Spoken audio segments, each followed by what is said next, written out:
Hey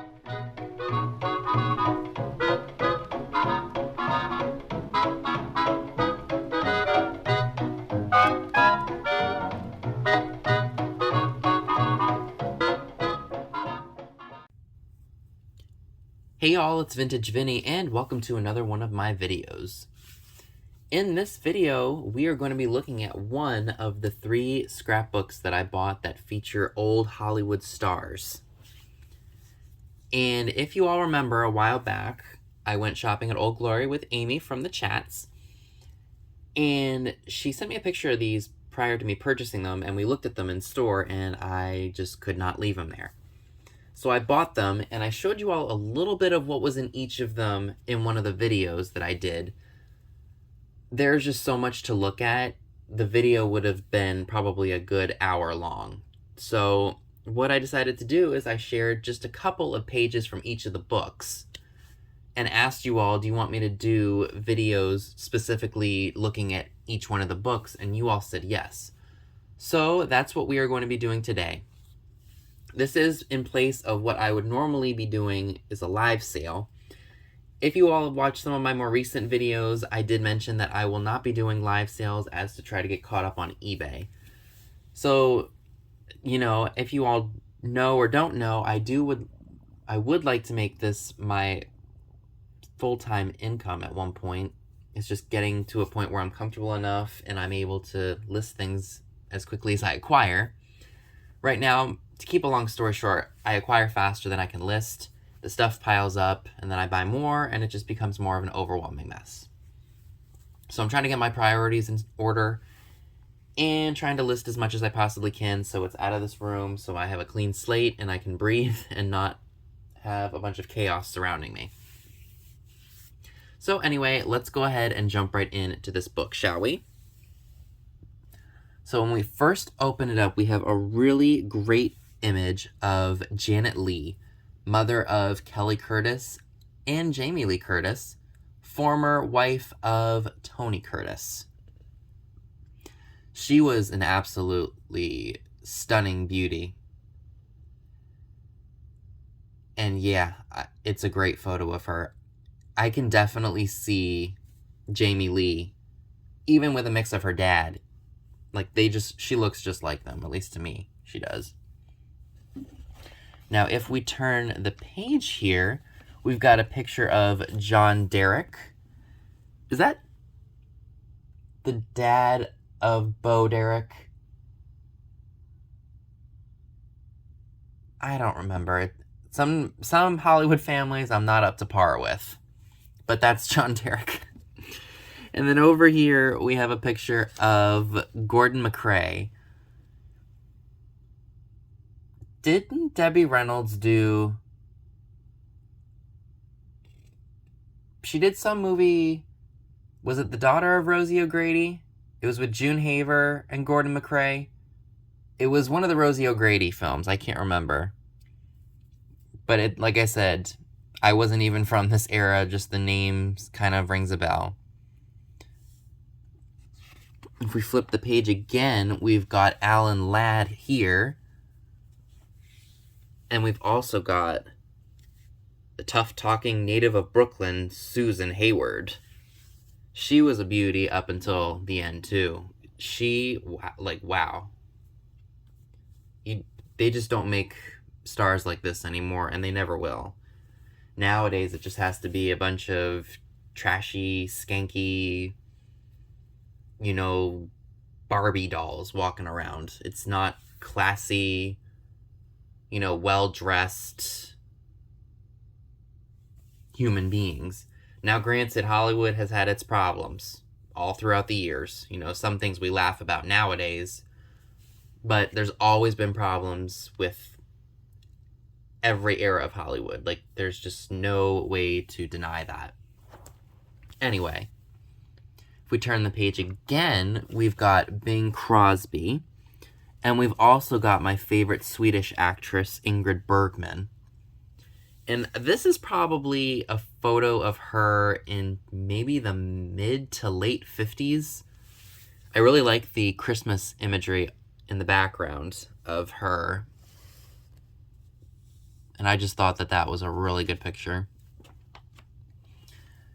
And yes, we've got Jane Powell on the left, who just unfortunately passed away not that long ago. She was famous for Seven Brides and Seven Brothers, and there's another film that is just not clicking right now. I'm sure you all will tell me in the chat. She also did movies with Elizabeth Taylor in the late 40s, right around the time when Taylor was starring in all of those teen romance movies. I know the most iconic one, or the one that sticks out to me the most, is A Date with Judy. I actually have a DVD set with a bunch of Taylor's movies, going from, oh gosh, I think National Velvet all the way up through the 60s. And I know that those teen romance movies are in it. And A Date with Judy was a musical. On the right here, we have Van Johnson. And he was another one of those big Hollywood stars. All these people are. What am I talking about? One of my favorite seasons of I Love Lucy is when they're in Hollywood, and we get a really good glimpse of all of the different, like, big top stars of the day. There was Eve Arden, William Holden, Van Johnson was in it, Duke, John Wayne. Oh my gosh, there's another one too that I cannot for the life remember his name. He was on the top floor of where Lucy's hotel room was. Oh my gosh, that's gonna kill me. And I know that she wanted to get a closer look of him, and that the hotel was keeping it a secret that he was staying in the room. It's gonna occur to me, and I'm gonna feel so stupid for not remembering it. Dolores Donlan, who actually was on the front of a Peep Show magazine that I owned, was also in it. It was the episode where Ricky was, I guess, doing a lot of publicity photos and stuff. He had a bunch of showgirls, extremely pretty showgirls, show up at his room. It was Dolores Donlan, Maggie McGinnis, and who else was it? Dolores Donlan, Maggie McGinnis. I don't think they said the other girls' names because Lucy was just like, oh, you're here for this. Okay, come on in. And yeah, there were, again, a bunch of great stars in that season of I Love Lucy. It was so good. Now, I'm sure these two people look very familiar. We've got John Agar and Shirley Temple. So John Agar was Shirley's first husband, married to him, I think, in 1945, and she was like a young 17-year-old. He was like 26, I think it was. No, 24. If it was 1945, he was 23, 24. I know that Shirley did not want him in show business, and I cannot, again, remember for the life of me what that producer's name was, who approached him, and they starred in Fort Apache together. I know that was one of their films. And there were growing tensions between them. You know, most couples have that. And I know that Shirley did not want him in show business, and of course he, you know, much to Shirley's dismay, took that producer's offer. And, you know, they did Fort Apache, and, you know, they did end up divorcing in 1949. They had a daughter, Linda Susan Agar, in 1948. Shirley was a young 19-year-old. And I think she cited mental cruelty as one of the allegations for the divorce. Because you have to remember, in the 40s, it was hard to get a divorce. So I know that he did not see much of his daughter. He did remarry and have 2 more children. But he was never in Susan's life. Kind of sad, really. And over here, we have another great little duo page here. We have Shirley with John at their wedding. I love, love, love images of old weddings. I'm very weird. Like, if I see those stereograph photos and they're of weddings, I absolutely love them. I love Hollywood weddings, like celebrities getting married, like the old school, not nowadays. And I really like that they included this little pamphlet or like this little sheet showing that Shirley Temple was expecting her first child. Because you have to remember, back then you could not say pregnant. Not on TV, not on radio. You had to say expecting or with child. Although I was very surprised to hear Samantha Stevens say pregnant in an episode of Bewitched. I guess things had changed by the 60s, but yeah. I think this is them right here. Oh, let me move the camera a little closer. Yep, that's them right there for Fort Apache. And then the page just goes over all of Shirley Temple's like film history and all the people that she worked with and such.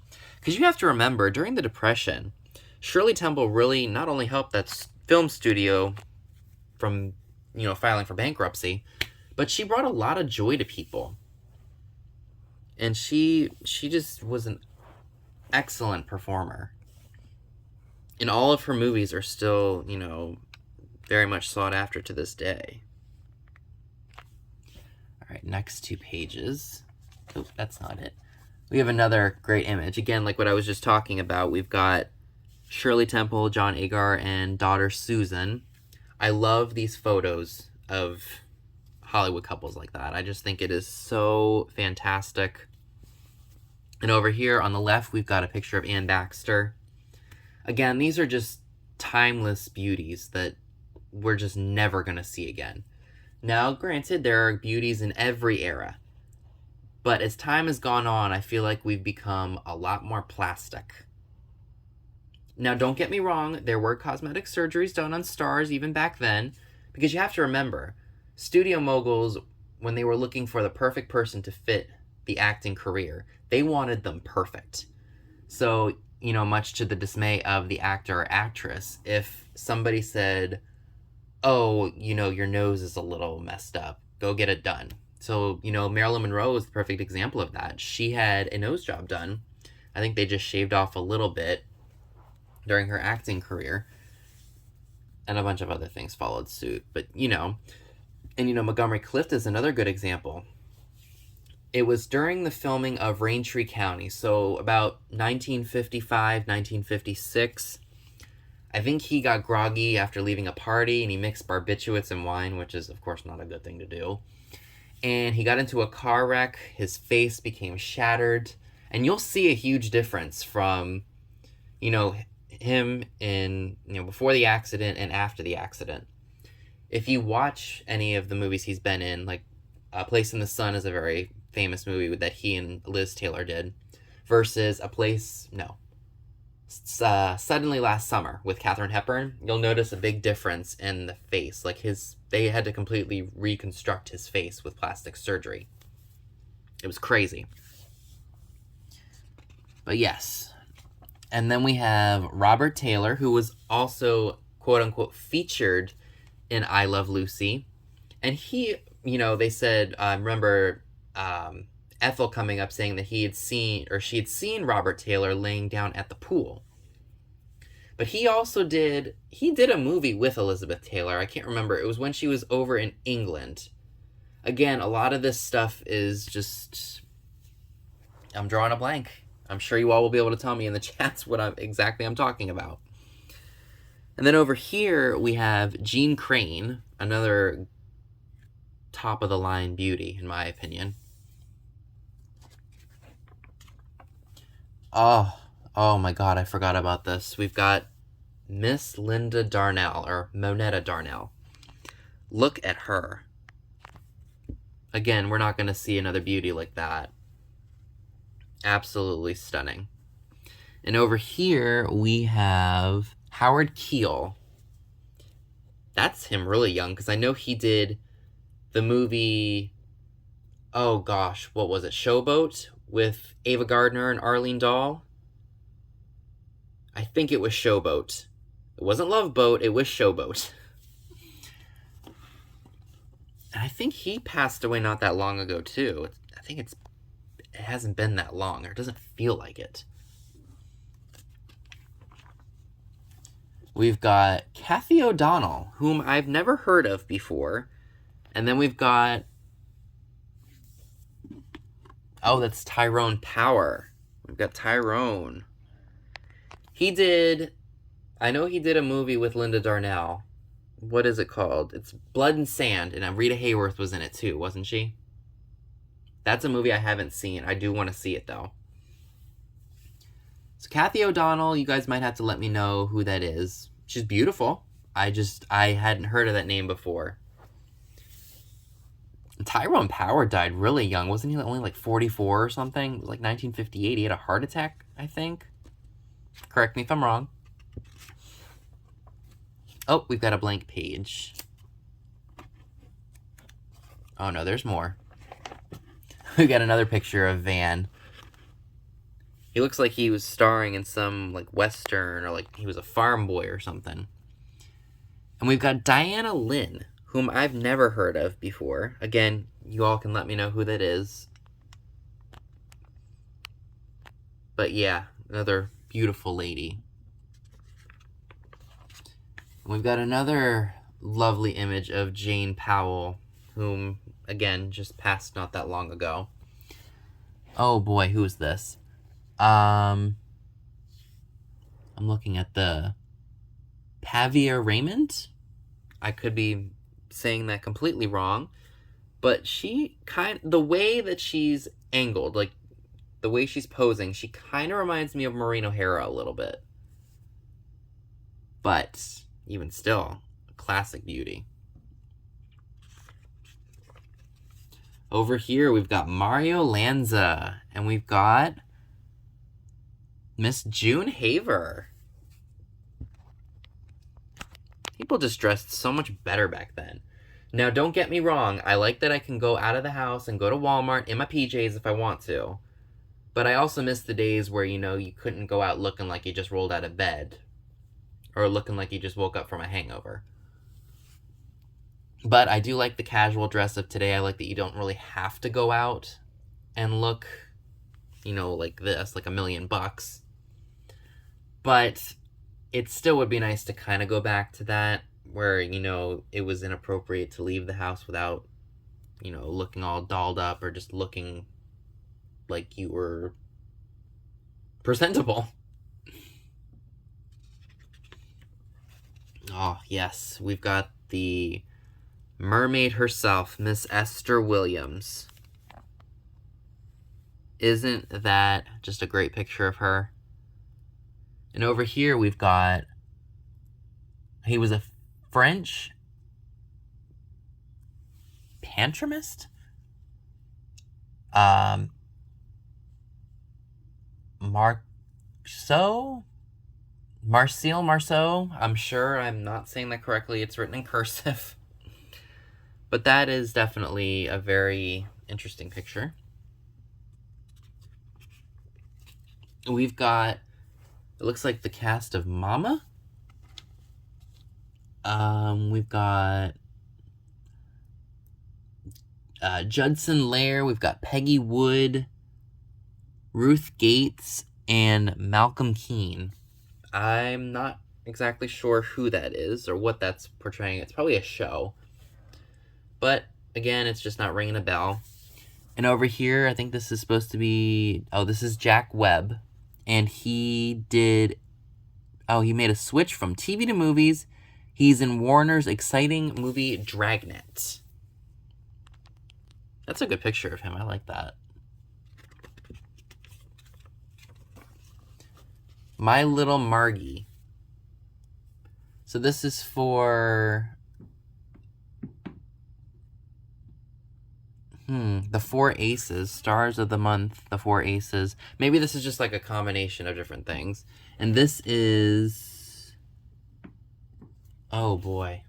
I can't even read that. We're gonna have to bring it up close. Gail Storm? My Little Margie. I guess she was the star of My Little Margie. But again, really, really awesome. Oh, this is a really good page. I love this. We've got, I was about to say the Osmonds. This is not the Osmonds. This is Ozzie and Harriet Nelson. I need to get my mind set into the proper decade here. Yep, so we've got Ozzie and Harriet. We've got David, and look, it's little Ricky Nelson. I don't remember seeing him that young. I mean, I know he died when he was only in his 40s, but that's like little Ricky. Not little Ricky Ricardo, little Ricky Nelson.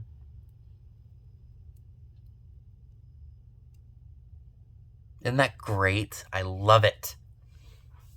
And then it looks like over here, we've got some showgirls and a bunch of other magazine clippings. Joe the bartender. This looks like Jackie Gleason, I think.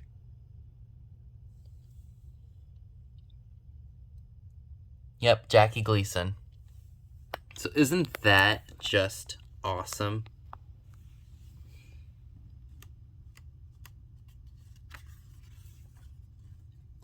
And then we've got some more stars over here.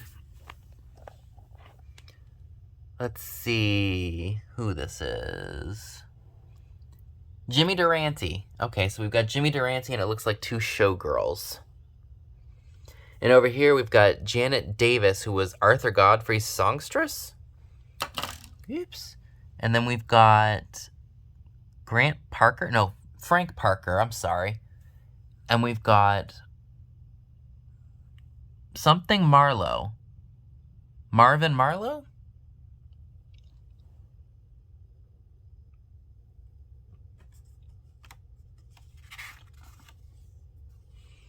And over here, we've got members of the Mariners. We've got Nathaniel Dickerson, Tom Lockhart, James Lewis, and Martin Carl. And of course, if we don't know who this is, we got a problem. This is Arthur Godfrey.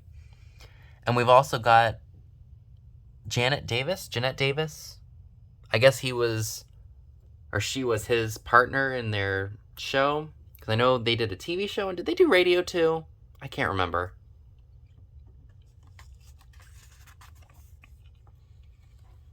And we've got Julius LaRosa.